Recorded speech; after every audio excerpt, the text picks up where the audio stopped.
About 116 Americans die every day from opioid abuse. In response to the crisis, scientists across the country and around the world are trying to develop non-addictive painkillers. As Kenneth Craig reports, researchers in Massachusetts say they're making progress.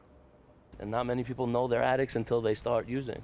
Mark Lochesano felt a gratification from painkillers with his very first pill, prescribed by a doctor for a sports injury. It was the beginning of an opioid addiction that consumed his 20s and nearly cost him his life. I ended up wrapping my work truck around the telephone pole one night on my way home from work, and that wasn't even enough for me to stay clean.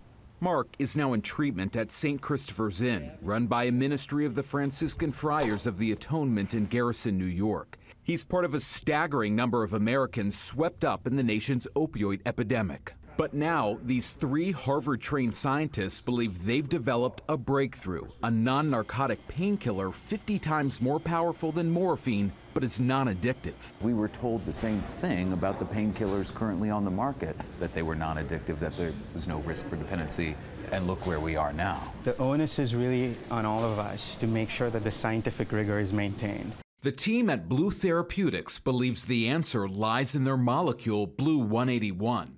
It works by clinging to a different receptor in the central nervous system than opioids, eliminating the narcotic high, abuse, and dependence risks. It targets receptors in the spinal cord, where you are able to reduce the perception of pain without targeting areas of the brain which lead to the addiction side effects. Dr. Robert Griffin specializes in pain management. It takes a long time to really know all the long-term effects and really to prove that something has no risk of addiction over time. Do you see this, your concept, as part of the solution to combating the opioid epidemic?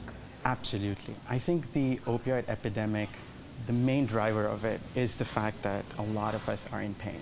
And if we don't give effective painkillers, we're never going to solve the problem. Blue Therapeutics says it could be 5 years or so before the drug makes it through clinical trials to see if they confirm its claims. Kenneth Craig, CBS News, Cambridge, Massachusetts.